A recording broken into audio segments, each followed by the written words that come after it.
Welcome back. In the last video, we learned the most important secret. Feeling is the key. We learned how to use the state akin to sleep to impress our subconscious mind with a new reality. But this is the part where 99% of people fail. This is the true test. How do you hold the feeling of being abundant when you just received a final notice bill? How do you hold the feeling of being loved when you are feeling lonely and see everyone else in happy relationships? How do you believe what's inside your mind when everything outside your mind seems to contradict it? If you can master this one skill, your life will change forever. The first thing you must understand is this. Your current physical reality, it is not real time. It is a reflection. It's a mirror. And just like a mirror, it can only reflect what you are projecting. But here's the catch. It's a delayed mirror. Your reality today is just an echo, a delayed reflection of the thoughts and feelings you were consistently having yesterday, last week, and last month. This is the great trap that keeps people stagnant. They look in the mirror, their current reality, see something they don't like I am poor, and then they react to it. They feel frustrated. They feel sad. But by reacting to the reflection, they are only projecting more frustration and sadness. And the mirror, doing its job, has no choice but to reflect that back to them tomorrow. You cannot change your life by reacting to your current circumstances. You would never stand in front of a mirror frowning and say, "I will smile," after the mirror smiles first. That's insane, right? You must smile first, and then the mirror reflects it. Your inner world is the same. You must feel the change first before you see the proof. So what do? Your first job is to ignore the external world. Now, this does not mean denial. It doesn't mean you pretend your bills don't exist. You are a human. You must pay them. Ignoring reality means you stop giving it power.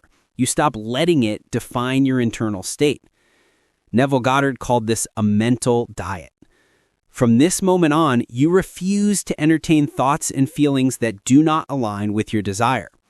The moment you catch yourself feeling poor or feeling lonely, you stop. You say, "That is an old story. That is the old reflection." And you immediately do a 1-minute reset. You close your eyes and go back to the feeling of the wish fulfilled. Feel the relief. Feel the abundance. You are not denying the facts. You are denying their power over you. Ignoring the old is step 1. Embodying the new is step 2.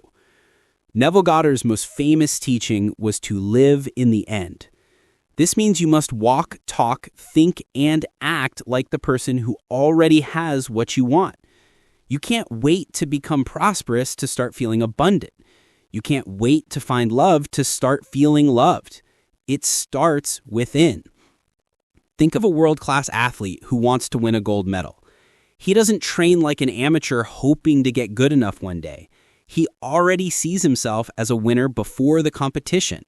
His body, his routine, his focus, his diet, everything reflects this certainty. He is living in the end. So ask yourself, how would the you who already has your desire think?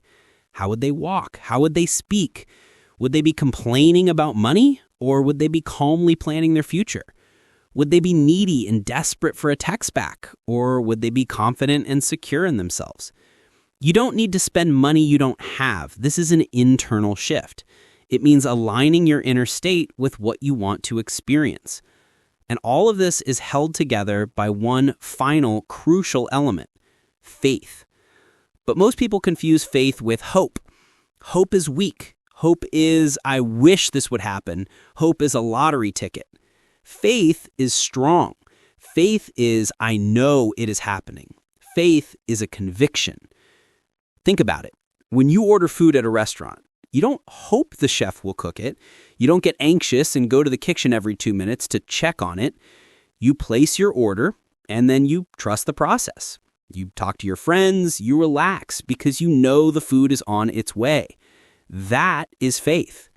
You have placed your order with the universe by feeling your wish fulfilled. You don't need to keep checking if it's working. You don't need to look for signs.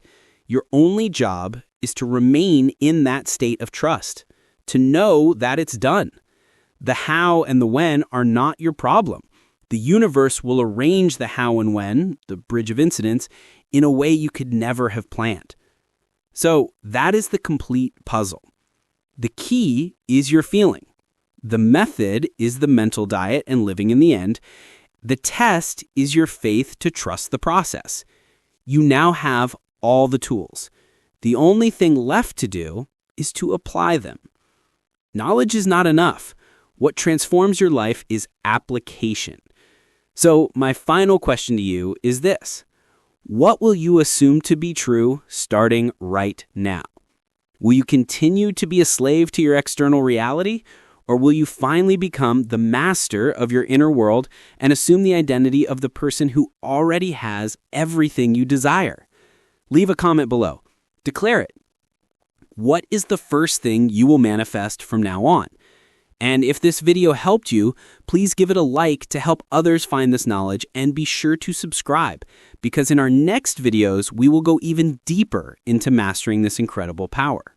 To raise your vibration and manifest faster, I've added 2 powerful tools below to help you align your energy with abundance and divine flow.